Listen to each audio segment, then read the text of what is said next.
Mais je pense aussi qu'à un moment dans la vie, si on ne te laisse pas le choix que d'évoluer, eh ben tu évolueras. Tu peux avoir plusieurs chemins, mais si on t'impose le chemin qui te ramène vers la réussite, eh ben tu réussiras. Si on ne t'impose pas le chemin qui te ramène vers la réussite et que tu prends les tiens, tu as sans doute plusieurs facettes d'échouer. Ça veut dire ne regarde pas à gauche, ne regarde pas à droite, regarde devant toi et avance pour aller changer les choses. Avance pour aller faire prospérer ton pays. Avance pour que tout devienne correct. Avance pour que l'avenir t'appartienne. Vous savez, beaucoup de choses changent dans le monde. On est africain. Bonjour à tous, j'espère que vous allez bien. Aujourd'hui, on va parler du Congo. Et pas du Congo des débats sans fin. Pas du Congo des critiques faciles. Pas du Congo où chacun parle sans proposer. Aujourd'hui, on va parler du Congo de demain. Lors du discours d'investiture du 16 avril 2026, plusieurs messages ont été envoyés. Paix, stabilité, développement, jeunesse, emploi, agriculture, intelligence artificielle, énergie, tourisme, panafricanisme, vision Congo 2063. Peu importe les sensibilités politiques de chacun, quand un pays commence à parler stratégie, jeunesse et avenir, il faut écouter. Alors la vraie question aujourd'hui, le Congo prépare-t-il enfin son grand tournant? Le discours insiste sur 3 vainqueurs, la paix, la démocratie, le peuple. Et qu'on soit d'accord politiquement ou non, il faut reconnaître une chose. Aucun développement durable ne se construit dans le chaos. Un pays qui veut attirer des investisseurs, développer des entreprises, créer des emplois, lancer des projets, a besoin de stabilité. La paix n'est pas la fin du travail. La paix est le début du travail. Beaucoup de nations ont compris cela trop tard. Le Congo veut rappeler, sans stabilité, c'est difficile d'accélérer. Les 10 priorités du discours au concret. On va voir ça au concret, vraiment au concret. Le discours parle de 10 actions qui sont prioritaires. Et là, on va rentrer dans le sérieux. Il est question de ressources financières nouvelles, capital humain, lutte contre les comportements déviants, économie nationale, agriculture, industrie, emploi, infrastructure, recherche scientifique, innovation technologique, droits sociaux, environnement sain. Honnêtement, si même 50% est exécuté sérieusement, le pays peut changer. Mais la vraie question n'est jamais qu'est-ce qu'on annonce. La vraie question est qu'est-ce qu'on applique. Le Congo, un hub régional. Un point qui est très intéressant, vraiment intéressant. Le Congo veut renforcer sa vocation de pays transit. Avec le pont Brazzaville-Kinshasa. Ça fait bien des années maintenant qu'on commence à entendre parler de ça. Un corridor régional avec son port, des rails, des aéroports, une connexion régionale. Beaucoup sous-estiment la géographie du Congo. Un pays bien placé peut devenir extrêmement riche s'il s'organise. Le Congo a une façade maritime, un fleuve qui est stratégique, une position centrale. Donc oui, le Congo peut devenir un hub commercial et logistique. Mais cela demande du sérieux, de l'entretien, de la gestion et de la rapidité administrative. Le discours parle de mission 300, accès électricité, eau potable, captage souterrain. Le citoyen jugera tout cela.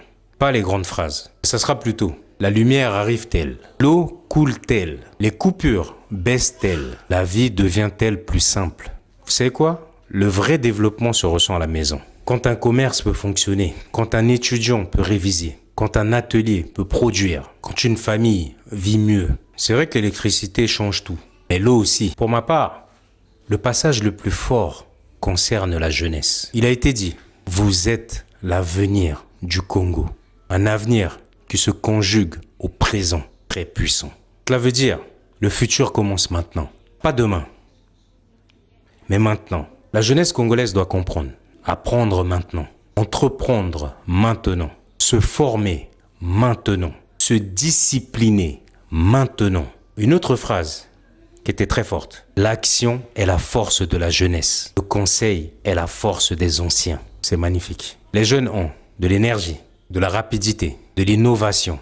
Les anciens ont de l'expérience, du recul, de la sagesse. Un pays avance quand ces deux mondes collaborent. Autre point majeur, arrimer les universités à la recherche, aux nouvelles technologies, à l'intelligence artificielle. Là, on parle du futur réel. Le monde change vite. Demain, les nations fortes seront celles qui maîtrisent la data, l'IA, l'ingénierie, l'automatisation, l'innovation. Si le Congo prend ce virage très tôt, il peut surprendre. La richesse modèle ne sera pas seulement dans le sol, elle sera aussi dans les cerveaux. Le discours insiste aussi sur l'agriculture, ce que j'aime bien, vous le savez. Les zones agricoles protégées, emploi jeunes et femmes, l'écotourisme, les parcs nationaux, les sports et les loisirs, extrêmement important. Pourquoi? Parce que le développement ne repose pas que sur un seul secteur.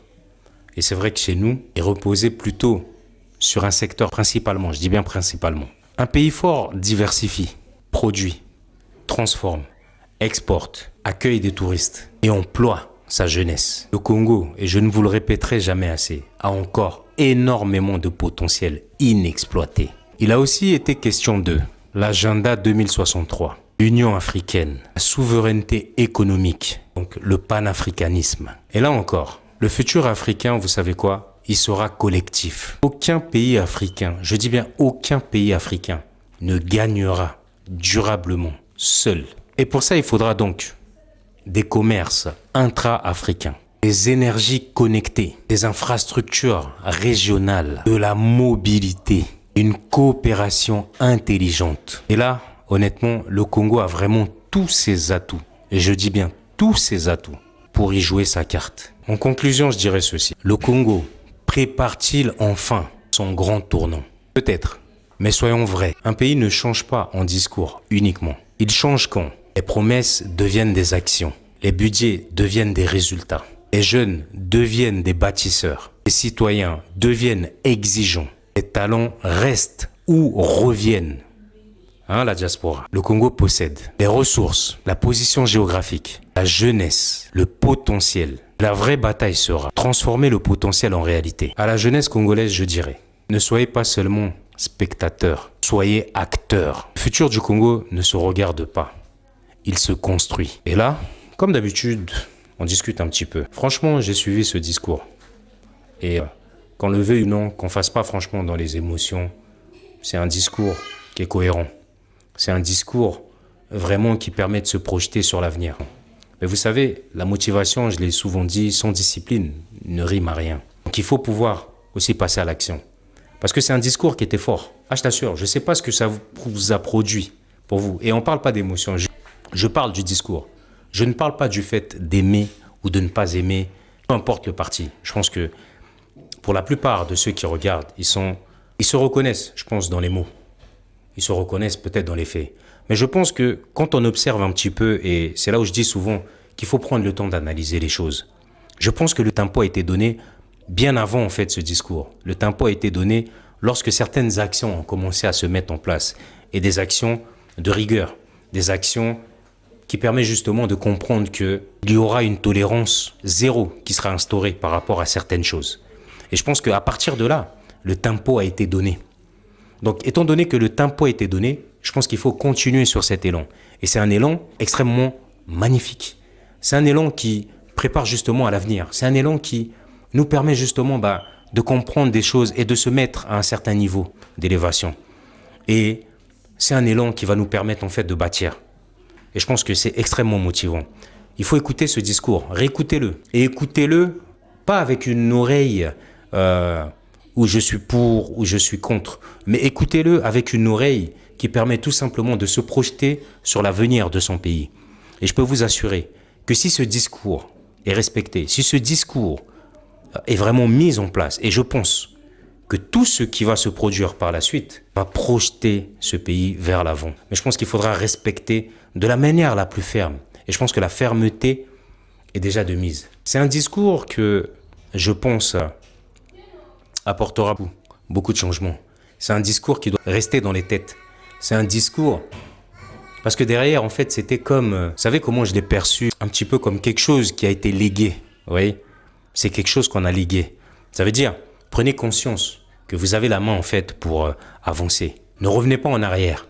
Il est important d'avancer et de se préparer, justement, mais pas demain, à partir d'aujourd'hui. Ça veut dire que lorsque tu écoutes vraiment, il y a quelque chose qui doit se produire en toi pour te dire, eh ben, je prends conscience que j'ai ma part, en fait, à faire. Je prends conscience que j'ai la possibilité de faire changer les choses. Je prends conscience que si je deviens exigeant, eh ben, je peux faire évoluer. Chacun apporter sa part. Je prends conscience que je peux vraiment faire en sorte à ce que mon pays change. Et à travers ce discours, on donne les cartes en main.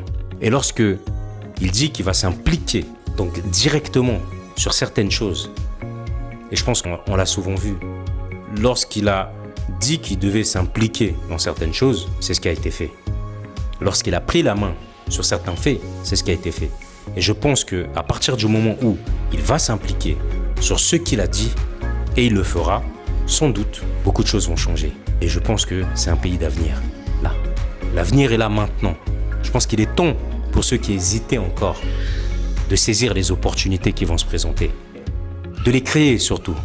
Parce que vous savez, il est difficile. Et pour moi, je pense que ce sera la partie la plus difficile, c'est de changer la mentalité de l'homme. Changer la mentalité de l'homme qui, par je ne sais quelle raison, peut penser que tout lui est acquis. Changer la mentalité de cette personne qui n'a qu'une seule envie, c'est de ne pas te voir évoluer. Changer la mentalité de cette personne qui se dit « ça m'appartient, alors je fais comme je veux, comme bon me semble ».